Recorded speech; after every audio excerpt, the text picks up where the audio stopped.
Excuse me.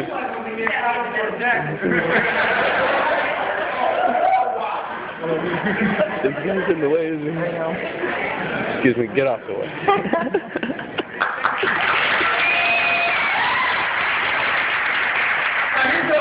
Everybody, I'm going to be brief. I just want to share with you where I'm coming from, where my heart is right now, what we need. I just need your attention, but also really I'm going to need your help on big time on something. Can I get your cooperation on it, especially everybody sitting in the back? Now, can you all hear me okay? Yeah. Wonderful. You know, people usually ask me, hey, how are things?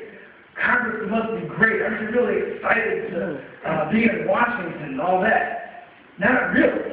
You know, it's just a means to an end. It's a means to an end, and the end is this: restoring some type of financial security and stability to people here.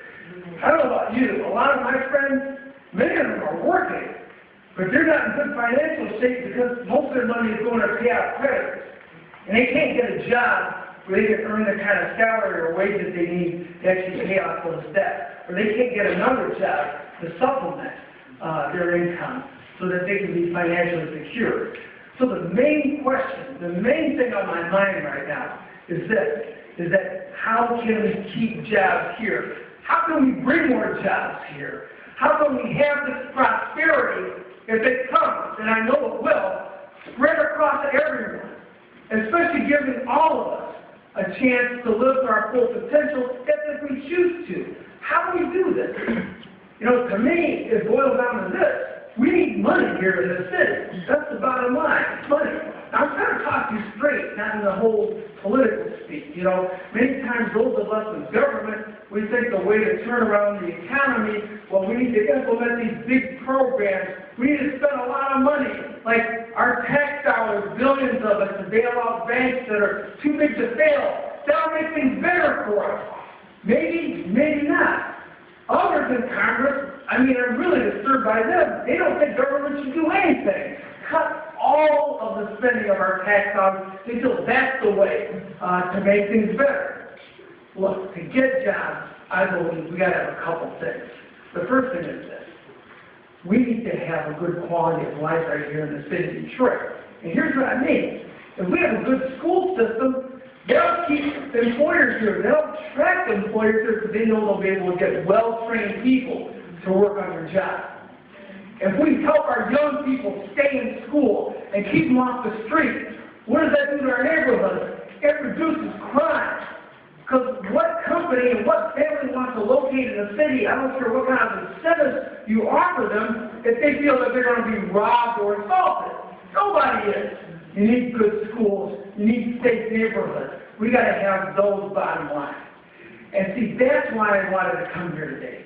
Because as you're working in schools, you're not really teaching people how to read, how to stay in school. You're also giving them a future. You're also giving employers good people to hire. And by keeping our young people occupied, seeing that they can do something constructive other than hanging out and getting involved in crime, you're also going to give this city a great reputation, a reputation it sorely needs and deserves. So to that, I wanted to thank all our volunteers, our core members, our young heroes and city heroes for helping improving the quality of life here in the city of Detroit.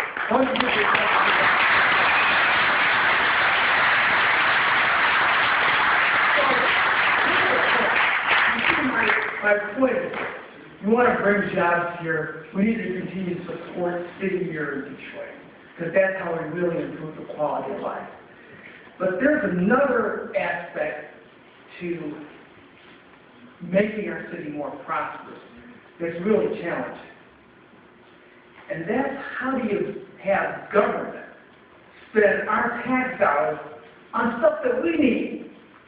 This is a real challenge, and I'm going to talk about it frankly. Those of you that have been involved in politics in the city of Detroit for a long time, you understand this more than anyone else. Do you know why, this is only my opinion, do you know why many people run for office in Detroit, at least in the past? You had very little to do with serving the public, but it had everything to do with elevating the person who's running for office and holding that office. You see, many times folks in Detroit would run for office so that the people could take care of them with your money. And you know why that was allowed to happen? Because you and I and our folks, we allowed that to happen. You know what we would do? Some people would be in terrible financial situations in the city. Their kids would be in prison. They'd be in foreclosure and unemployed. But when they see a well-dressed politician at their church, they look at that politician and cry, well, look at politician so-and-so. Don't they look great? Aren't we happy they came to our church? And you know what? That politician isn't doing anything for that neighborhood. Nothing for the people who pay taxes to pay that politician's salary, to fund that luxury car that they're driving in. As a matter of fact, we all admire that elected official who we're funding their lifestyle with our money. And you know the reason why, in my opinion, I only say it in my opinion again, that we allowed that to happen? Because those of us that grew up in the neighborhood I grew up in, and Alex and Scott was talking about our background, they're right. You know, my mother was school crossing guard, she left that job, she ended up being a cleaning lady, she maintained a house for a UAW retiree, and she sent me to prep school out in New England because she knew how to play the street numbers. She hit the street numbers to save all that money. She saved all the money and she sent me to prep school in New England. That's how this is going out, right? Street numbers, they're illegal on street and breaker also. But anyway, here's the point though. Because we were struggling, we didn't feel that we had any power over our own lives. And definitely, we didn't have power over somebody else that's making 3 times the amount of money that we are, driving a Cadillac that has gators on and dress charms, okay? We just don't think that person works for us. So we perpetuated the whole mentality is, we're just victims. We're victims of circumstances. We're doing the best we can, and these politicians, they run things, and, maybe somehow we can try to aspire to be like them, but if not, then maybe we can live indirectly through their success, through their excess.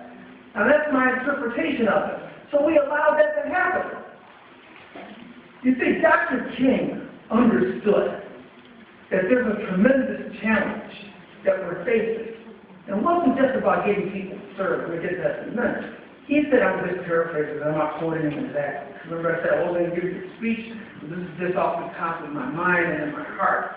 But what he said essentially that the most nettlesome task is to discover how we can unify the strength that we all have as people into compelling power.